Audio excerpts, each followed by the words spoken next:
देशातील लाखो भाविकांचं श्रद्धास्थान म्हणून औंढा नागनाथ शहराची ओळख आहे।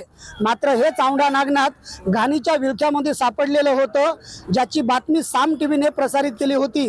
साम टीव्हीच्या बातमीनंतर मोठा परिणाम पाहायला मिळालेला आहे। औंढा नागनाथ प्रशासनानं संपूर्ण शहरासह बसस्थानक परिसरातील नाल्यांची स्वच्छता केलेली आहे। आपण जर पाहिलं तर काही दिवसांपूर्वी हाच जो नाला आहे तो साम टीव्हीनं बातमीच्या माध्यमातून प्रशासनाच्या निदर्शनास आणून दिलेला होता। औंढा नागनाथ मंदिराच्या प्रवेशद्वाराच्या समोरील हा संपूर्ण भाग आहे। मात्र आजच्या स्थितीमध्ये आपण जर पाहिलं तर या संपूर्ण भागामध्ये स्वच्छता करण्यात आलेली आहे। औंढा नागनाथ बस स्थानकामध्ये देखील कॉन्क्रिटीकरण करण्यात आलेलं आहे। साम टीव्हीच्या बातमीची राज्याचे मंत्री सुधीर मुनगंटीवार यांनी देखील दखल घेतलेली होती। खरं तर औंढा नागनाथ बस स्थानकामधून दररोज हजारोंच्या संख्येने भाविक दर्शनासाठी दाखल होत असतात। मात्र या भाविकांना या संपूर्ण घाणीमधून मंदिरामध्ये जावं लागत होतं आणि त्यामुळं मंदिराचं पावित्र्य जे आहे ते देखील धोक्यात आलेलं होतं। मात्र साम टीव्हीच्या बातमीनंतर आता हे संपूर्ण स्वच्छतेचं काम पार पडलेलं आहे आणि या ठिकाणी कॉन्क्रिटीकरण झालेले आहे। आपल्यासोबत काही स्थानिक नागरिक आहेत, आपण त्यांच्याशी बातचीत करूयात। औंढा नागनाथ नगर पंचायतनं या ठिकाणी स्वच्छता सुरू केलेली आहे, काय सांगाल? औंढा नागनाथ हे भारतातील 12 ज्योतिर्लिंगापैकी 8व्या क्रमांकावर असलेलं ज्योतिर्लिंग आहे आणि या ठिकाणी पूर्ण देशातून भाविक भक्त दर्शनाला येत असतात।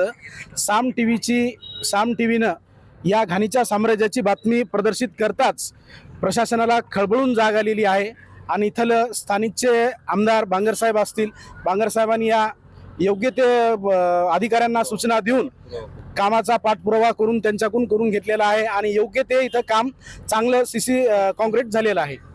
या नाल्याची सफाई करण्यात आलेली आहे, बसस्थानक परिसरात कॉन्क्रिटीकरण करण्यात आलेले दिसते।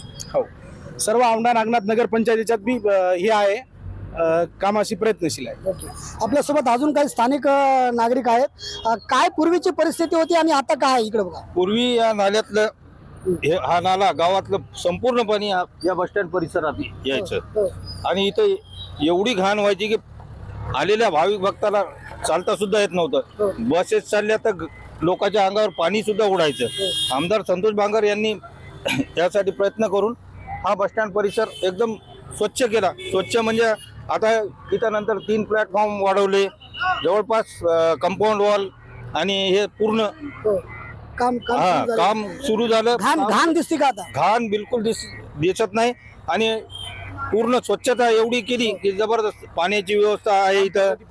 काम आता जास्तीत जास्त 15 दिवसामध्ये पूर्ण होईल अशी आम्हाला गावकऱ्यांना अपेक्षा आहे। नक्कीच आपण जर पाहिलं तर औंढा नागनाथ बसस्थानकाचा हा संपूर्ण जो परिसर आहे तो आता या ठिकाणी कॉन्क्रिटीकरण केल्या जात आहे।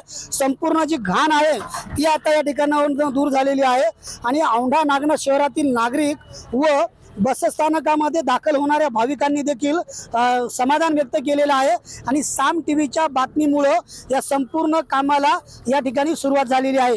संदीप नागरे, साम टीव्ही न्यूज, हिंगोली। देश विदेशातील प्रत्येक घडामोडींचे लाईव्ह अपडेट मिळवण्यासाठी आता साम टीव्हीच्या सर्व सोशल मीडिया प्लॅटफॉर्मला लाईक, फॉलो आणि सबस्क्राईब करा। तसंच सर्व नोटिफिकेशनसाठी बेल आयकॉन प्रेस करायला विसरू नका।